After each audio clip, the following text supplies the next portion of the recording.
Hello everyone, welcome to PW only IAS. दोस्तों, आज हमारा जो संडे फॉर सी सेट का डिस्कशन है, उसमें हम जो टॉपिक पढ़ेंगे वो टॉपिक है with regards to visual reasoning. बड़ा ही इंटरेस्टिंग टॉपिक है, आप इसको समझना। राइट, थोड़ा सा इमेजिनेशन चाहिए होता है यहाँ पे आप लोगों के लिए, तो उसको भी हम इमेजिनेशन कैसे डेवलप कर सकते हैं, थोड़ा प्रैक्टिस से ही होगा, तो उसको भी हम डिस्कस करेंगे। राइट, तो ये चीज़ें आपको पता होनी चाहिए। एक इंपॉर्टेंट बात जो आपको ध्यान में रखनी है, जो सबसे नॉर्मल सवाल बच्चों का आता है, ये कि सर इस चैप्टर की इंपॉर्टेंस कितनी है। देखो, इस टॉपिक की बात करूं तो बहुत ज्यादा important from the perspective of UPSC CSAT नहीं है। वेरी ऑनेस्टली सिंह, बीच में इक्का दुक्का साल मतलब सवाल पूछे हुए हैं, 2000 आई थिंक 21 या 22 में पूछा हुआ है, पर कई साल क्वेश्चंस नहीं भी आते। पर फिर भी हमें एक बेसिक आइडिया जरूर लेना है। मैं ये नहीं आपको यहाँ पे कह रहा कि बहुत ज्यादा प्रैक्टिस करो, खूब प्रैक्टिस करो, no. But having a basic idea, understanding these questions कैसे करने कैसे हैं, हम उतना आइडिया जरूर रख सकते हैं, क्योंकि कई बार क्वेश्चन आया भी है। एंड अदरवाइज भी अगर मान लो आगे फ्यूचर में आ जाए तो हमें उसके लिए रेडी रहना पड़ेगा। तो basic idea of this particular topic would be fine for UPSC CSAT. बाकी अगर आप किसी और एग्जाम की तैयारी करोगे, स्टेट पीसीएस वगैरह की, तो वहां पर ऐसे कुछ क्वेश्चन आते हैं, तो उसके लिए आप डेफिनेटली इसकी प्रैक्टिस कर सकते हो। स्टार्ट करेंगे उससे पहले आपको पता ही है कि आप लोगों को ये टेलीग्राम पे इस पर्टिकुलर लेक्चर की पीडीएफ और भी जो इंपॉर्टेंट प्रैक्टिस क्वेश्चंस होंगे वो यहीं आपको देखने को मिल जाते हैं। अब दोस्तों, यहाँ पर ना हम लोगों ने डिस्कशन पिछले चैप्टर्स में करा हुआ है। जैसे हमने डायरेक्शन पढ़ा था, तो डायरेक्शंस के अंदर मैंने आपको डायरेक्शन समझाई थी कि ये डायरेक्शन हमारी हो जाती है क्या, this is north, right, this is south, right, ये आपका ईस्ट डायरेक्शन हो गया, एंड उसी तरह से ये हो जाता है हमारा वेस्ट। सही बात है। एंड इसके बीच में भी हम चीजें जानते हैं, जैसे ये हो गया हमारा नॉर्थ ईस्ट, ये हो जाएगा हमारा साउथ ईस्ट, ये हमारा हो जाएगा साउथ वेस्ट, एंड लास्टली यहाँ पर जो एंगल बनेगा या डायरेक्शन बनेगी वो हमारा नॉर्थ वेस्ट डायरेक्शन की एंगल बन जाता है। बिल्कुल सही बात है, बिल्कुल सही बात है, ये हमने पढ़ा भी हुआ है। एंड चीजें हमें यहाँ पे डायरेक्शन में हमने ये चीजें अंडरस्टैंड भी कर रखी है। उसके अलावा जब हमने क्लॉक्स डिस्कस किया था, तब मैंने आपको क्लॉकवाइज और एंटी क्लॉकवाइज भी समझाया था, है ना। आई एम श्योर बहुत लोगों को पता है, बट जस्ट मैं हल्की सी रिवीजन करवा रहा हूँ ताकि आप लोगों को याद आ जाए, क्योंकि विजुअल रीजनिंग क्वेश्चन में ना इन चीजों का इस्तेमाल होता है। कैसे सर? अरे देखो, जैसे अब क्लॉक की बात करें तो क्लॉक है ये, ठीक है, तो घड़ी कैसे मूव करती है, जो घड़ी के कांटे होते हैं वो कैसे मूव करते हैं, the clocks move in this direction, है ना। जो इसके हैंड्स होते हैं वो ऐसे ही तो मूव करते हैं, राइट। तो अगर इस डायरेक्शन में मूवमेंट है, ऐसे मूवमेंट है, तो इसको हम बोल देते हैं क्लॉकवाइज। जैसे कि मिनट हैंड, आपका आर हैंड जिस डायरेक्शन मूव करता है वो आपका क्लॉकवाइज हो जाएगा। अगर इसके उल्टे में मूव कर रहा है, opposite to as the hand of the clock, उसको हम बोल देते हैं एंटी क्लॉकवाइज, राइट। ये डायरेक्शंस पता होनी चाहिए, क्योंकि कई बार एक फिगर से दूसरी फिगर बनानी है, वो कैसे बनेगी, या तो उसमें कुछ क्लॉकवाइज लॉजिक लग रहा होगा, कुछ एंटी क्लॉकवाइज होगा, तो कोई ना कोई लॉजिक होगा, तो उसको हमें पता होना चाहिए, ठीक है। एक दो कॉन्सेप्ट हमें और डिस्कस करने हैं जो हमें विजुअल रीजनिंग के अंदर मदद करेंगे। एक इंटरेस्टिंग कॉन्सेप्ट आप देखना यहाँ पे, इसको समझना, बहुत ही इंपॉर्टेंट चीज है। देखो, कभी आपने शीशा देखा लाइफ के अंदर? मिरर आप लोग भी देखते होंगे, मिरर गाड़ियों में भी मिरर लगा होता है, शीशा लगा होता है, उस शीशे से थ्रू हम पीछे की गाड़ी को देखते हैं, है कि नहीं। तो मिरर्स होते हैं, बिल्कुल सही बात है। अब हमें विजुअल रीजनिंग के अंदर एक इंटरेस्टिंग कॉन्सेप्ट पता होना चाहिए, मिरर इमेज का। किस चीज का सर? Mirror image. आप इस बात को समझना, बड़ा ही इंटरेस्टिंग कॉन्सेप्ट है ये मिरर इमेज का। मुझे एक चीज बताओ, लेट्स से मैं यहां पे खड़ा हूं, ठीक है, यहां पर मैंने एक शीशा लगा दिया, क्या लगा दिया, एक मिरर लगा दिया, ठीक है। अब मिरर के अंदर जो मेरी इमेज फॉर्म होगी वो कैसे फॉर्म होगी? देखो, मैं तो हो गया एक ऑब्जेक्ट, बिल्कुल सही बात है। यहां पर मैंने एक शीशा लगा दिया। अब अगर मैं अपना हाथ मिरर की जैसे मेरा हाथ पीछे था, अगर मैं ये अपना हाथ मिरर की तरफ लेके जाऊंगा ना, तो मिरर में भी जो इमेज होगी वो इधर से ऐसे बनेगी। इमेजिन करके देखना, आपके भी अपने आप को शीशे के सामने नोटिस करना, जो हाथ दूर होता है ना आपका शीशे से, वो इमेज में भी उतना ही दूर बनेगा, जो हाथ शीशे में पास होता है वो उतना ही पास आपको इमेज में भी देखने को मिलेगा। तो सिंपल सी चीज है, मान लो अगर इस तरह से मैं यहाँ पे अपना एक मिरर लगा दूंगा ना, ऐसे ऐसे मैंने आप एक मिरर लगा दिया, ठीक है। और लेट से मेरे सामने एक लेटर है, I am giving you letter, let say this letter is C. अब आप लोग इमेजिन करके बताना कि इस लेटर सी की मिरर इमेज कैसी फॉर्म होगी। सोचना, ध्यान से सोचना। अगर मैं ऐसे बोलूं कि सर कुछ ऐसी इमेज फॉर्म होगी, बताओ क्या मैं सही हूं या गलत हूं? थोड़ा मतलब ठीक कर लो, थोड़ी ड्राइंग मेरी अच्छी नहीं है, ठीक है। मतलब ऐसे ऐसे फॉर्म होगा, मतलब उल्टा सी। क्या इस बात से सहमत हो? ये इस बात से सहमत हो? आप पूछोगे सर कैसे कह रहे हो ये चीज? देखो यहाँ पे अंडरस्टैंड करना, ये वाला हिस्सा था, ये मिरर के पास, ये वाला हिस्सा भी मिरर के पास, तो भाई जो इमेज बनेगी ना, इमेज में भी वो हिस्सा मिरर के पास ही होगा। Whereas on the other hand, जो चीज जितनी दूर है मिरर से, वो उतनी ही इमेज के अंदर भी उतनी ही दूर फॉर्म होगी। सहमत हो इस बात से? सहमत हो? ठीक है, ये हम बोलते हैं, इस चीज को बोलते हैं हम मिरर इमेज। आई होप ये बातें आपको समझ आ गई होंगी। मैं कुछ आपको और एग्जांपल्स भी दूंगा, उसमें चिंता मत करना। आप इसको अंडरस्टैंड करो एक और तरीके से, एक और तरीके से आप इसको अंडरस्टैंड करना। लेट्स से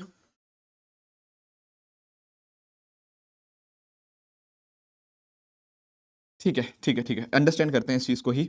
लेट्स से सी तो चलो हो गया, कोई और लेटर मैं ले लेता हूं। लेट्स से मैं लेटर ई ले लेता हूं, इस तरह से थे लेटर ई। ठीक है, मैंने इसकी मिरर इमेज निकालने की कोशिश करी। ठीक है, तो क्या आप लोग सहमत हो कि सर इमेज कुछ ऐसी बनेगी, मिरर इमेज, है ना? कुछ ऐसी मिरर इमेज बनेगी इसकी, जो चीज जितनी पास थी वो इमेज में उतनी पास बन गई, and so on and so fourth. बिल्कुल ठीक बात है, बिल्कुल ठीक बात है। अब अंडरस्टैंड करना इसको, अब इसको अंडरस्टैंड करना। मान लो मैं इस चीज को बीच में से तोड़ देता हूं, तो बीच में से तोड़ दिया तो इधर वाला हिस्सा लेफ्ट हुआ, इधर वाला हिस्सा राइट हुआ, है कि नहीं? यही है, अगर मैं इसको बीच में से तोड़ देता हूं तो इधर वाला हिस्सा लेफ्ट है, इधर वाला हिस्सा राइट है। बिल्कुल सही बात है। अब जरा इमेज के अंदर देखो, इमेज के अंदर पता क्या हुआ? इमेज के अंदर देखो यार, ये वाला हिस्सा जो लेफ्ट था ना, लेफ्ट, वो लेफ्ट अब इधर आ गया है, और राइट वाला हिस्सा इधर आ गया है। क्या आप लोग समझ पा रहे हो जो मैं कह रहा हूं? ये देखो ना, ये वाला हिस्सा ओरिजिनल ऑब्जेक्ट का ये राइट हिस्सा था, ये राइट वाला हिस्सा इधर आ चुका है, लेफ्ट वाला हिस्सा इधर था, वो इधर जा चुका है कि नहीं? तो दरअसल में अगर आप सही मायने में देखते, टेक्निकली अगर आपके साथ सिंपल ये ऑब्जेक्ट होता, आप बोलते सर ये वाला हिस्सा लेफ्ट होगा, ये राइट होगा। पर मैंने पता क्या देखा, मैंने देखा कि जब मैंने इस ऑब्जेक्ट की मिरर इमेज निकाली ना, तो लेफ्ट हिस्सा राइट बन गया, राइट हिस्सा लेफ्ट बन गया। समझ पा रहे हो? जब आपने मिरर इमेज निकाली तो लेफ्ट वाली चीज इधर वाले के राइट साइड में चली गई है, राइट वाली चीज लेफ्ट में आ चुकी है। तो होता पता क्या है, मिरर इमेज के अंदर जो लेफ्ट एंड राइट होते हैं वो क्या हो जाते हैं, वो इन्वर्ट हो जाते हैं, वो उल्टे हो जाते हैं, they get inverted. Are you able to understand this point? Left right बन गया, राइट लेफ्ट बन गया। इसी चीज को हम मिरर इमेज को ही हॉरिजॉन्टल इन्वर्जन या फिर लैटरल इन्वर्जन भी बोलते हैं। आगे क्वेश्चंस करवाऊंगा, थोड़ा और आइडिया आपको लगेगा। समझे इस बात को? तो हुआ क्या है, मिरर इमेज के केस के अंदर, मिरर इमेज के केस के अंदर लेफ्ट बन गया राइट, राइट बन गया लेफ्ट। ये लेफ्ट वाला हिस्सा था, ये राइट हैंड साइड में। ये तो ओरिजिनल का मैं दिखा रहा हूं कि ओरिजिनल वाले कहाँ का हिस्सा है, पर अगर आप सही मायने बस इतना अंडरस्टैंड करोगे ना, आप डायरेक्टली बोलोगे ये लेफ्ट हिस्सा है, राइट हिस्सा है। पर लेफ्ट वाला राइट वाली साइड आ जाता है, राइट वाला हिस्सा लेफ्ट वाली साइड आ जाता है। आई होप दैट इज क्लियर। ठीक है सर, ये बात समझ आई। अगर आप इसको यहाँ पे इमेजिन करना है, आप यहाँ पे इसको इमेजिन कर लो। जैसे आपको यहाँ पे आप देखना है इस चीज को, जैसे अगर मैं इसको बीच में से तोड़ दूं, तो ये वाला हिस्सा ओरिजिनल में मतलब सिंपली देखें तो ये लेफ्ट बोलोगे, इसको आप राइट बोलोगे, ये लेफ्ट बोलोगे, ये राइट बोलोगे। पर आप नोटिस करो, ये लेफ्ट वाला हिस्सा इधर वाली साइड जा चुका है, ये एक्चुअल में ऑब्जेक्ट का लेफ्ट था और ये वाला राइट हिस्सा था। तो आप नोटिस कर पा रहे हो मिरर इमेज में क्या हुआ, लेफ्ट राइट बन जाता है, राइट लेफ्ट बन जाता है। ये बात आपको पता होनी चाहिए। बहुत बढ़िया। एक चीज आप लोग और बताओ, एक चीज आपको और बताओ, जैसे फॉर एग्जाम्पल मान लो ये ऑरेंज को छोड़ो, सॉरी पिंक कलर को छोड़ो, पिंक कलर लेफ्ट राइट तो समझ आ गया, लेफ्ट राइट बन गया, राइट लेफ्ट बन गया, इन्वर्ट हो गए हैं। अगर मान लो मैं आपको बोलूं कि यार सी को ना बीच में से तोड़ देते हैं, सी को कैसे तोड़ देते हैं, बीच में से। अगर मैं सी को बीच में से तोड़ूंगा तो ये पार्ट अपर पार्ट हुआ, है ना, ये पार्ट लोअर हुआ। इमेज जो बनी, जो बाद में इमेज जाके बनी, उसमें अपर पार्ट ना आपका अपर ही रहा, लोअर पार्ट आपका लोअर बन गया। समझ पा रहे हो? ये इतना हिस्सा ऊपर था, आधा हिस्सा, ये आधा हिस्सा इधर भी ऊपर ही आ रहा है, इधर वाला हिस्सा भी नीचे ही आ रहा है, नीचे वाला नीचे हिस्सा है। उसी तरह से आप ई का देख लो, ई वाले केस में आप क्या बोलोगे, सर इतना हिस्सा है ऊपर वाला, ये ऊपर वाला हिस्सा ऊपर ही रहा, राइट, और जो आपका नीचे वाला हिस्सा होता है ये वाला, ये लोअर ही रहा। तो होता पता क्या है, सिंपली बात ये रहती है कि जब हम बात करते हैं हॉरिजॉन्टल या लेटरल इन्वर्जन की, तो लेफ्ट और राइट इन्वर्ट हो जाते हैं, पर जो अपर एंड लोअर होते हैं वो सेम ही रहते हैं, उनमें कोई बदलाव नहीं आता। ओरिजिनल में अपर था, ऑब्जेक्ट में अपर वाली चीज अपर ही रहेगी और लोअर वाली चीज लोअर ही रहेगी। आप खुद के सामने शीशा लगा लो, ठीक है भाई, मेरा अगर ऑब्जेक्ट में ये चीज ऊपर है तो इमेज में भी ऊपर ही देखूंगा मैं, जो नीचे वाली हिस्सा है वो नीचे ही दिखेगा। बस फर्क क्या होगा, ये मेरा लेफ्ट हैंड होगा, ये लेफ्ट हैंड मुझे इमेज में राइट दिखेगा, और जो राइट हैंड इधर वाली साइड है मुझे लेफ्ट दिखेगा। यही कहना चाह रहा हूं, बस सिंपल सी बात है। ये है आपका मिरर इमेज। आई होप ये बातें आपको क्लियर हो गई होंगी। चलो बढ़िया बढ़िया बढ़िया। उसी तरह से दोस्तों एक और चीज होती है जिसको हम जानते हैं वाटर इमेज के कॉन्टेक्स्ट के अंदर। किसके कॉन्टेक्स्ट के अंदर? आपके वाटर इमेज के कॉन्टेक्स्ट के अंदर। थोड़ा सा अंडरस्टैंड करते हैं, थोड़ा सा अंडरस्टैंड करते हैं। देखो अभी तक हम पता क्या कर रहे थे, मिरर यहां लगा रहे थे तो इससे कॉरेस्पॉन्डिंग इमेज वहां बनती थी। आप लोगों ने कभी भी पानी में परछाई देखी है? आप मान लो आप यहां खड़े हो और वहां पानी है, तो अभी कभी जाना, कई बार आपने शेर की परछाई देखी होगी पानी पीते हुए की। तो ऐसे ही अगर आप अपनी खुद की परछाई देखना चाहते हो वाटर के अंदर, उसको हम बोलते हैं वाटर इमेज। अंडरस्टैंड करवाता हूं मैं अभी आपको। जैसे फॉर एग्जाम्पल लेट से ये लेटर है ए, ये लेटर क्या है? ए। अगर मैं इसके इस तरफ पानी के अंदर परछाई देखने की कोशिश करूं तो कैसे मैं बना पाऊंगा? सोच के देखो, जरा इमेजिन करो। यार इधर की तरफ सर मान लो शीशा लग गया एक तरह से, और कुछ नहीं है, पानी के अंदर इमेज मतलब इधर की तरफ है। तो क्या आप लोग मेरी बात से सहमत हो कि इसकी जो इमेज बनेगी पानी के अंदर वो ऐसे बनेगी? ये कैसे आ गया सर? अरे भाई जो जितना पास पानी के, वो इमेज में भी उतना ही पास दिखेगा। अगर एक शेर मान लो पानी पीने के लिए, कभी आपने फोटो उसकी देखी होगी, नेट पे चेक करना, तो नोटिस करना कि उसकी जीभ पानी के साथ होती है ना, तो इमेज में भी आपकी जो बनेगी वो वहां पर भी जीभ उसकी यहीं पे होगी, उल्टा शेर बनेगा। अग्री कर पा रहे हो इस बात से? इसकी वाटर इमेज ऐसी बनेगी, इसकी वाटर इमेज ऐसी बनेगी।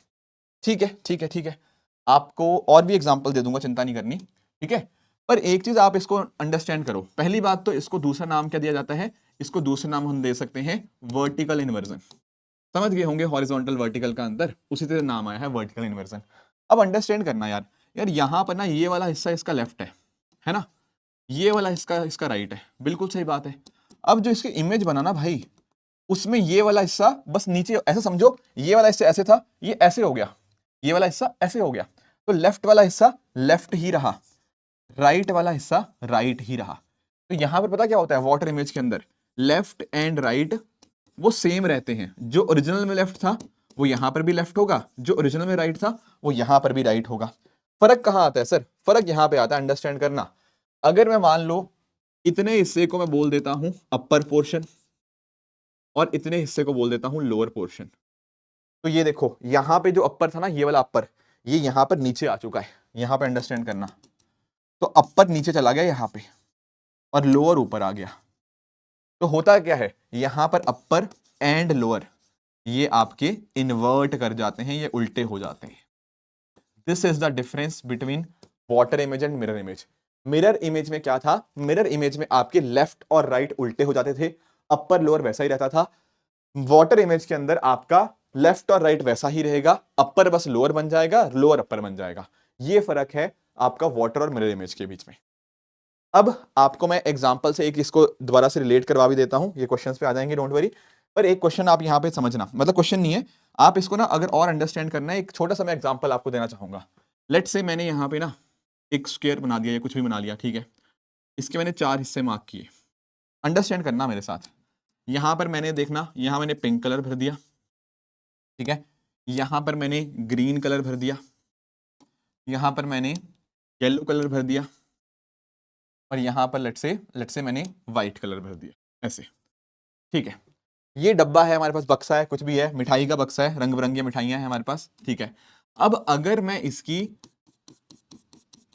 मिरर इमेज निकालूं और अगर मुझे इसकी वाटर इमेज निकालनी है, क्या मैं निकाल पाऊंगा? प्लीज ट्राई दिस यार, प्लीज पॉज करके आप लोग भी एक बार ट्राई करो, पॉज करके आप लोग भी एक बार ट्राई करो, अंडरस्टैंड करना, बड़ा मजा आने वाला है। मान लो ऐसी कुछ इमेज बनती है यहां पे, ठीक है, और ऐसी कुछ इमेज बनती है यहां पे। अगर आपको अभी तक कॉन्सेप्ट क्लियर होंगे ना, आप बड़े आराम से इसका आंसर बता दोगे। ये समझना, समझना, मिरर इमेज चाहिए। मिरर इमेज के लिए जो चीज जितनी पास, वो इमेज में भी उतनी ही पास। तो भाई ग्रीन यहां पे आ जाएगा, क्योंकि याद करो मिरर इमेज के अंदर क्या होता है, आपका अपर लोअर चेंज नहीं होता, लेफ्ट वर्स राइट बन जाता है। तो ग्रीन यहां पे आएगा, पिंक यहां पे बनेगा, व्हाइट यहां पे बनेगा, एंड येलो यहां पे बनेगा। क्या इस बात से सहमत हो? जो चीज जितनी दूर थी, क्या दूर था, व्हाइट और येलो, तो भाई वो इमेज में भी व्हाइट और येलो वही बनी। और ऑन द अदर हैंड क्या हुआ, जो चीज अपर थी वो अपर रही, लोअर थी लोअर रही, और यहाँ पे पिंक था तो इधर पिंक आ गया, ग्रीन है तो ग्रीन आ गया। ये था वाटर सॉरी मिरर इमेज।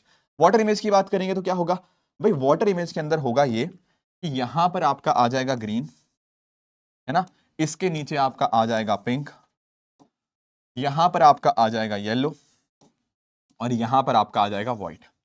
फर्क समझ पा रहे हो? बहुत बच्चे सेम ही मानते रहते हैं कि वाटर इमेज और मिरर इमेज सेम है। कहां सेम है भाई, कहां सेम है? फर्क है, क्लियर फर्क दिख रहा है। जो चीज यहां जितनी पास थी वो इतनी ही पास इसके बनी, तो राइट वाला राइट रहा तो ग्रीन बन गया, येलो वाला येलो रहा, but lower becomes upper. Same चीज, पिंक यहां पे था अपर हिस्सा, वो लोअर बन गया, व्हाइट यहां था तो नीचे आ गया। ये फर्क अगर क्लियर है तो बहुत आराम से आप काफी सारे क्वेश्चंस कर पाओगे वाटर इमेज और मिरर इमेज के। ठीक है, तो कुछ एक क्वेश्चन हमें ट्राई करने हैं। एक बार आप लोग पहले ना इस क्वेश्चन को ट्राई करो, मैं आपको दिखाता हूं कौन सा क्वेश्चन। जैसे ये क्वेश्चन है आपके सामने, ये क्वेश्चन है आपके सामने, आप इसको ट्राई करो एंड बताओ कि इस सवाल का आंसर क्या होना चाहिए। प्लीज ट्राई करो इस क्वेश्चन को एंड मुझे इस क्वेश्चन का आंसर बताओ कि आपके हिसाब से इस क्वेश्चन का आंसर क्या होना चाहिए। क्या पूछा है इस क्वेश्चन में, क्या पूछा है इस क्वेश्चन में? इसमें पूछा है images of alphabets of English alphabet, मतलब जो कैपिटल लेटर होते हैं उनको हमने मिरर में देखा, उनको हमने मिरर में देखा जो आपके अल्फाबेट्स होते हैं। ठीक है, और वो पूछ रहा है कि ऐसे कितने अल्फाबेट्स होंगे जो बिल्कुल वैसे ही दिखेंगे जैसे उनकी ओरिजिनल शेप थी। मुझे एक चीज बताओ, जैसे ए है, ए का मिरर मिरर मिरर इमेज बोले ना, तो ए का मिरर इमेज कैसे बनेगा? आप बोलोगे ऐसे ही तो बनेगा, इसको अगर आप बीच में तोड़ोगे तो कैसे बनेगा? हमने यही तो देखा था, लेफ्ट राइट बन जाता है और राइट लेफ्ट बन जाता है। बिल्कुल सही बात है, तो अगर ए का आप मिरर इमेज निकालोगे ऐसा ही तो बनेगा। तो बेसिकली ना इस क्वेश्चन को करने की कोई जरूरत नहीं है, आप बस इतना देखो यार, ए को अगर मैं बीच में से काटूंगा ऐसे, अगर मैं ए को बीच में से काट दूंगा ऐसे, तो क्या लेफ्ट राइट के बराबर है? अगर बराबर है तो उसकी इमेज वैसी ही आएगी। अगर बीच में से काटने पे वो बराबर हिस्सा होता है तो उसकी इमेज वैसे ही बनेगी। जैसे अगर मैं बी की बात करूं, अब बी को अगर आप बीच में से काटोगे, लेट से आपने ऐसे काट दिया इसको, तो भाई ये वाला हिस्सा ये वाला हिस्सा अलग अलग है, तो बी आपका मिरर इमेज के अंदर इसकी इमेज बदल जाएगी। सी की अगर हम बात करें तो सी का ये हिस्सा और ये हिस्सा अलग अलग है, तो ये भी गलत हो जाएगा। डी की केस में बात करें, थोड़ा डी को सही ढंग से लिखो, हाँ, डी को अगर ऐसे लिखेंगे तो भाई यहां पर भी ये हिस्सा और ये हिस्सा अलग है, तो ये भी नहीं आएगा। ई के केस में क्या होगा, ई को अगर आप ऐसे काटोगे ना, ये हिस्सा और ये हिस्सा अलग अलग है, ये भी गलत है। इस तरह से एफ भी नहीं है, थोड़ा इमेजिन करो अब, ठीक है, थोड़ा आप लोग इमेजिन करो। आप बोलोगे सर जी भी नहीं आएगा। एच, एच की बात करें, देखो एच, एच को अंडरस्टैंड करना, एच को अगर मैंने बीच में से काटा, ये और ये हिस्सा सेम है, सेम है, इसको आप मिरर इमेज में निकालोगे ना वो एच ही बनेगा। क्लियर? जी एच आई, आई तो बिल्कुल सेम ही है, आई जे नहीं आएगा, के नहीं आएगा, एल नहीं आएगा, एम, क्या एम आएगा? सोचो, क्या एम आएगा? बिल्कुल, एम का जितना हिस्सा इधर है उतना ही एग्जैक्ट सेम हिस्सा उधर है, तो एम भी आएगा। कुछ बच्चे एन के बीच में कंफ्यूज होते हैं, कुछ बच्चे एन के बीच में कंफ्यूज होते हैं कि क्या एन आएगा या नहीं आएगा। सोच के बताओ, क्या एन का अगर आप मिरर इमेज लोगे तो क्या आपका आएगा या नहीं आएगा? द आंसर इज नो, नहीं आएगा, क्योंकि आप नोटिस करोगे, क्या नोटिस करो, एन का ना ये वाला, अगर आप एन का इमेज आप निकालना चाहते हो, अंडरस्टैंड करना, एन का मिरर इमेज आप निकालोगे, एन का मिरर इमेज कुछ ऐसे बनेगा, this is the mirror image of N. एक सेकेंड, हाँ, इसको एज इट इज बना लो, ये वाला जो हिस्सा था, हाँ ऐसे, ठीक है ऐसे। क्या ये इसका सेम है? Is this N? No it is not, इसलिए एन नहीं होगा। एम एन ओ, ओ की बात करें यस, पी की बात करें नहीं आएगा, क्यू नहीं आएगा, आर नहीं आएगा, एस एस एस एस बोलोगे नहीं आएगा, ये अलग है वो अलग है। उसी तरह से टी की बात करें, टी, तो टी बिल्कुल बन जाएगा, है ना, यू भी बन जाएगा, बीच में से काटो तो सही आएगा। वी की बात करें, वी भी सेम है, यू वी डब्ल्यू, डब्ल्यू की बात करें ये भी आ जाएगा, एक्स की बात करें ये भी आ जाएगा सर, वाई की बात करें ये भी आ जाएगा, पर जेड की बात करें जेड नहीं आएगा, जेड अलग अलग है। तो हुआ क्या इन दी एंड, इन दी एंड कितने बने टिक? आप बोलोगे 1 2 3 4 5, है ना, 6 7 8 9 10 11, तो पूछे थे कितने इक्वल होते हैं? The answer is 11। I hope that is clear. ये देखो हम लोग क्वेश्चन वैसे भी करते थे, मैं आपको वैसे भी बता ही देता हूं इसका आंसर क्या निकलता है। आंसर दरअसल में पता क्या होता है, मैं आपको बताता हूँ, 11 तो चलो हमने निकाल लिया, पर होता पता क्या है, जब भी हम अल्फाबेट्स की बात करते हैं ना, इसमें एक तो होते हैं वॉल्स, राइट, जो हमारा ए ई आई ओ यू, इसके ये 5 होते हैं, ठीक है, आप जानते हो टोटल 26 अल्फाबेट होते हैं, 26 में से 5 वॉल हो गए, और बाकी के जो 21 होते हैं, बाकी के जो 21 हुए, वो हुए हमारे क्या, दोज आर कॉन्सोनेंट्स, राइट। तो ये कॉन्सोनेंट्स हैं 21, 5 वॉल्स हैं। अब होता क्या है ना, अगर आपको ये जानना हो कि कितने कॉन्सोनेंट और कितने वॉल यहाँ पे उनकी मिरर इमेज सेम रहती है, द आंसर इज 11। होता क्या है, 4 हमारे पास ऐसे वॉल्स हैं जैसे AIOU, इनका आप सेंटर में से काटोगे ना, जैसा हिस्सा लेफ्ट में था वैसा ही राइट में रहेगा, तो इनका मिरर इमेज सेम ही रहता है।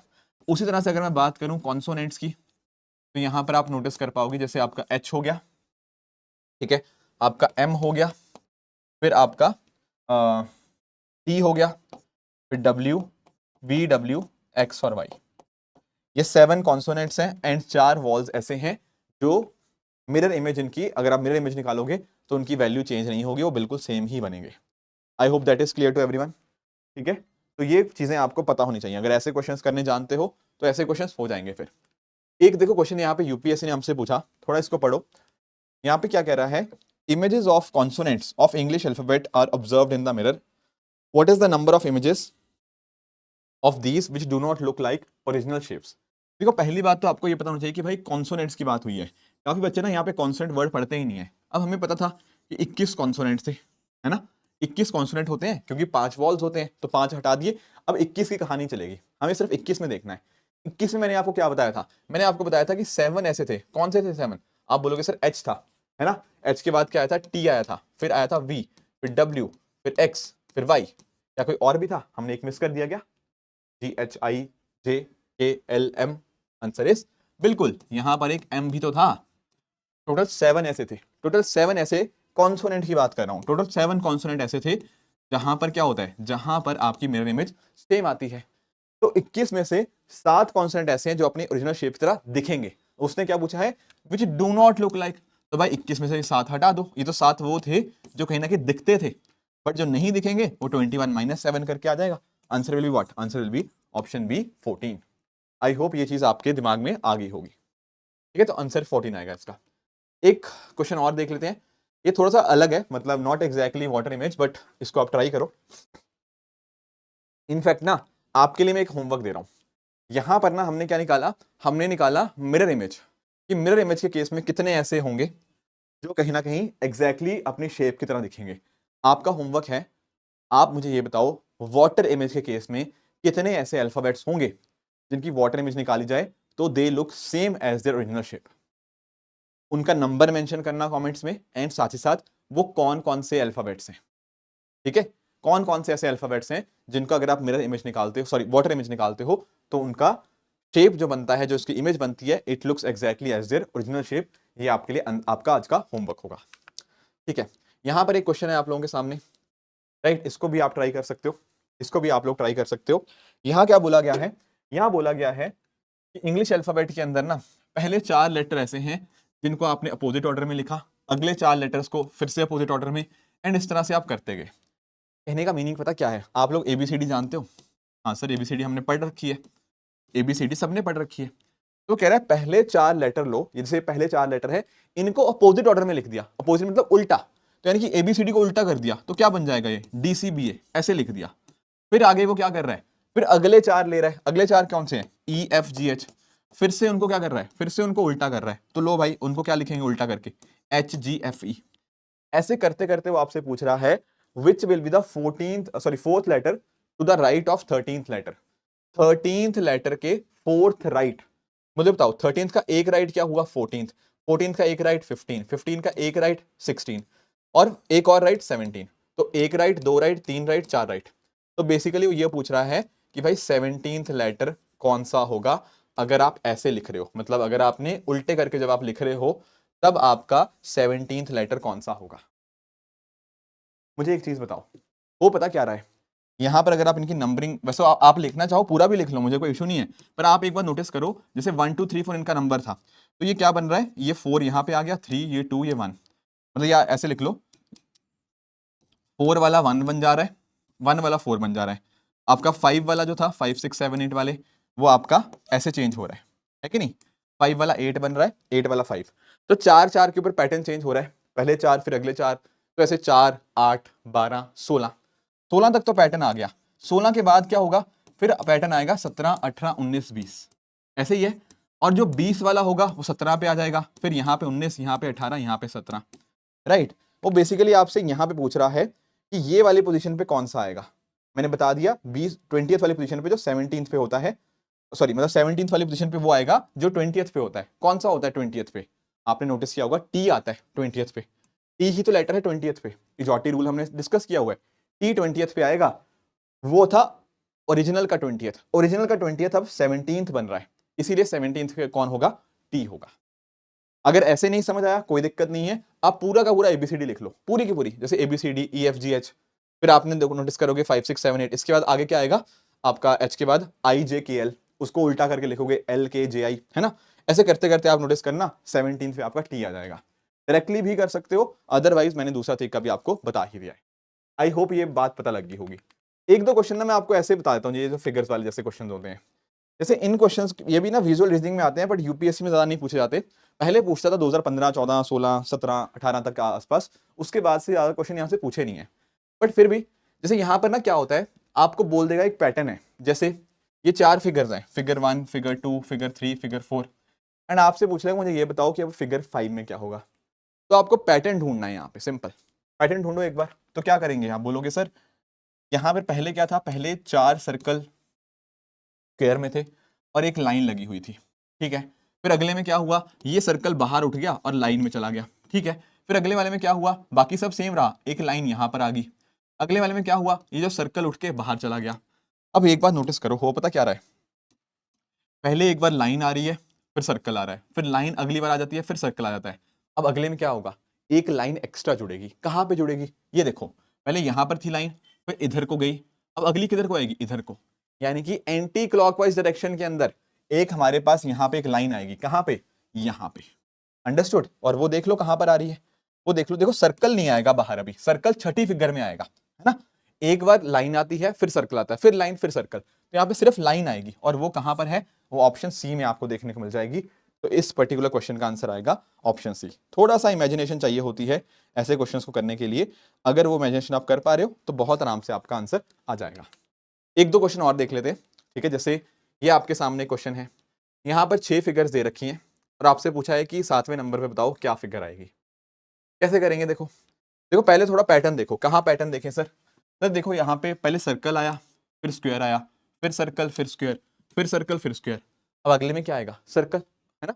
ऑड वालों पे सर्कल सर्कल आ रहा है, तो यहाँ पे पहली बात तो ऑप्शन सी तो पक्का ही गलत है। पहली बात तो हमने ये अंडरस्टैंड कर ली कि भाई स्क्वायर नहीं हो सकता, बीच में सर्कल ही आना है। अब एक चीज और नोटिस करो, अब डायरेक्शंस की तरफ चलो। डायरेक्शंस में कुछ पैटर्न दिख रहा है, डायरेक्शन में कुछ पैटर्न दिख रहा है। अगर आप थोड़ा सा केयरफुली एनालाइज करोगे ना, यू विल फाइंड कि हाँ सर डायरेक्शन में भी एक पैटर्न है। कैसे, देखो जैसे ये वाला फिगर 1 और फिगर 4 को कंपैरिजन करो, क्या 1 और 4 की डायरेक्शन सेम है, 1 और 4 की डायरेक्शन सेम है, बिल्कुल सेम है। नोटिस करो ना, ये वाले इधर को एरो था, इधर को एरो था, इधर को, 4 में भी वही एरो है, राइट। अब 2 और 5 का देखो, 2 और 5 का, 2 और 5 के जो एरोस थे वो भी सेम है, और ऐसे ही 3 और 6 के एरो सेम है। Are you getting my point. तो 1 का जो एरो है वो 4 में आ रहा है, 2 का एरो 5 में आ रहा है, 3 का एरो 6 में आ रहा है। क्या मतलब इस चीज का, इसका मतलब है कि 3 के बाद एरो सेम रहते हैं, 1 वाला 4 के अंदर, 2 वाला 5 के अंदर, 3 वाला 6 के अंदर। तो अगर 7 के लिए जाना है तो 4 वाले को ऐड कर दो, यानी कि जो 4 वाले के जो भी हमारे एरोस थे ना, वही हमारे आंसर में एरोस होने चाहिए। पहले ही हमारे पास 3 ऑप्शन बचे हुए हैं। अब देख लो एरोस ये वाले कहां पर हैं, ये वाले एरोस कहां पर है। आप बोलोगे सर ऑप्शन में, ऑप्शन डी वाले में ऐसे एरोस हैं जैसे 4 में थे, ये देखो ना, समझे। तो दोनों को कंबाइन करो, एरो वाले को भी, और अंदर क्या आएगा, स्क्वायर आएगा, सर्कल आएगा, दोनों को देखकर आप इसके आंसर तक पहुंच सकते हो, राइट। एक दो क्वेश्चन में आपको और डिस्कस कर देता हूं। जैसे ये क्वेश्चन है, अब इसमें पूछा गया है कि भाई ये 4 फिगर्स हैं हमारे सामने, 5वीं फिगर कौन सी होगी यहाँ पे। अब यहां पर एक चीज इमेजिन करो, दो चीजें हैं। अब जैसे ये कुछ सूरज बना हुआ है यहाँ पे, ठीक है। पहली फिगर में सूरज यहाँ है, दूसरी वाली फिगर में सूरज थोड़ा नीचे आ गया, यहाँ आ गया इस वाली पोजीशन के ऊपर, तीसरी वाले में यहाँ चला गया, मतलब इधर पहुंच गया, चौथी वाले में यहाँ पहुंच गया। लो ऐसे मूव हो रहा है, पहले यहाँ से यहाँ, यहाँ से यहाँ, यहाँ से यहाँ, अब वापस कहाँ जाएगा, इधर जाएगा, और कहाँ जाएगा, इधर ही जाएगा ना, बिल्कुल। अब पहली बात तो ये देखो ऐसा कौन से ऑप्शन में है, आप बोलोगे सर सी तो गलत है, सी में सूरज वहां पे है ही नहीं, तो सूरज यहाँ पे होना चाहिए। तो अभी कोई भी हो सकता है ए बी और डी को देख के, ठीक है। अब आ जाते हैं अपने ट्राइंगल के ऊपर। अब देखो ट्राइंगल यहाँ पे था छोटा वाला, फिर वो नीचे चला गया यहाँ पे, फिर वो चलेगा यहाँ पे, मतलब इधर आ गया, फिर वो चला गया कहाँ, यहाँ पे, फिर वो इधर आ गया। अब अगला कहाँ जाएगा, इधर ही तो जाएगा, इस वाले में, इस वाले में तो जाएगा। देख लो कौन से ऑप्शन में है, आप बोलोगे सर ऑप्शन बी के अंदर, बाकी ए और डी गलत हो जाएंगे, ए और डी गलत हो जाएंगे। इजी था ये, हाँ जी इजी था, कर लोगे फिर, कर लोगे, ठीक है। एक लास्ट क्वेश्चन कराऊंगा, फिर बाकी क्वेश्चन आपके लिए होमवर्क रहेंगे। जैसे ये है एक क्वेश्चन, ये है एक क्वेश्चन, यहां पर आपके सामने कुछ फिगर्स दे रखी हैं और पूछा है कि अगली फिगर कौन सी आएगी। सोचो सोचो सोचो। देखो दो तीन तरीके हैं करने के, जैसे आपको ठीक लगे। जैसे मैंने पता क्या किया, मैंने स्टार्ट किया ट्राइंगल से। मैंने देखा यार ट्राइंगल यहाँ पे सीधा था, यहाँ पे उल्टा हो गया, फिर सीधा है ट्राइंगल, फिर उल्टा हो गया, एक बार ट्राइंगल सीधा है, एक बार उल्टा है, फिर सीधा, फिर उल्टा। तो पांचवी वाले में क्या होगा, पहली बात तो ट्राइंगल सीधा होगा, तो ट्राइंगल सीधा यहां पर नहीं है, ट्राइंगल सीधा यहां पर नहीं है, तो ऑप्शन ए या बी में से कोई आंसर बनेगा, ठीक है। और क्या देख सकते हैं, आप बोलोगे सर ये ब्लैक वाली जो बॉल है यहाँ पे, ये पहले यहाँ पे थी, फिर ये यहाँ पे चलेगी, फिर ये यहाँ पे चलेगी, फिर ये यहाँ पे, अगली बार कहाँ जाएगी। देखो इसका पैटर्न समझो, बॉल ना पहले यहाँ थी, फिर इधर गई, ये देखो यहाँ पे, फिर इधर गई, फिर इधर गई, तो वापस इधर आएगी नीचे वाली साइड। एंटी क्लॉकवाइज में बॉल मूव कर रही है, एंटी क्लॉकवाइज में। ऐसा कौन सी ऑप्शन में है, सिर्फ और सिर्फ ऑप्शन ए के अंदर, सिर्फ और सिर्फ ऑप्शन ए के अंदर। आंसर बन गया आपका ये, गेटिंग इट। आप किसी और को, किसी बच्चे ने स्क्वायर को देखा होगा, ठीक है, स्क्वायर से भी निकाल लो, किसी ने दूसरे स्क्वायर को देखा, सर्कल को देखा होगा, उससे निकाल लो। बट पॉइंट ये है कि आपको ना वो पैटर्न समझ आना चाहिए कि क्लॉकवाइज चल रहा है, एंटी क्लॉकवाइज, सीधा है, उल्टा है ना। इस वाले में हमने देखा था कैसे कैसे मूव कर रहा था। तो ये मूवमेंट्स अगर क्लियर होंगी ना, तो आपके विजुअल रीजनिंग क्वेश्चन बहुत आराम से आपसे बन जाएंगे। आई होप ये बात आपको समझ आई होंगी। इसके अलावा देखो दो तीन क्वेश्चन और रहेंगे आपके पीपीटी के अंदर, ठीक है, तीन चार क्वेश्चन हैं, उनको मैं सारे जो क्वेश्चन होंगे वो सारे आपके साथ मैं अपने टेलीग्राम पे शेयर कर दूंगा, ठीक है। ऋषभ शर्मा सर PW, यहाँ पर आपको सारे क्वेश्चंस मिल जाएंगे। वहां पर मैं उन क्वेश्चंस के जो आंसर्स होंगे वो भी आपको PDF में मिल जाएंगे, ताकि आप चेक कर पाओ कि आपने जो क्वेश्चंस करे हैं क्या उनका करेक्ट आंसर आपको मिला है या नहीं मिला है, ठीक है। बाकी जैसे मैंने कहा था, यूपीएससी सीसेट के लिए बहुत ज्यादा इंपॉर्टेंट नहीं है, इक्का दुक्का क्वेश्चन आते हैं, ज्यादा नहीं आता, पर बाकी और एग्जाम्स के लिए आपके लिए इंपॉर्टेंट ये डेफिनेटली बन सकता है, ठीक है दोस्तों। तो इसी तरह से दोस्तों आप भी अपने एंड पे हार्डवर्क करते रहिए। Thank you so much for joining, all the very best, thank you so much.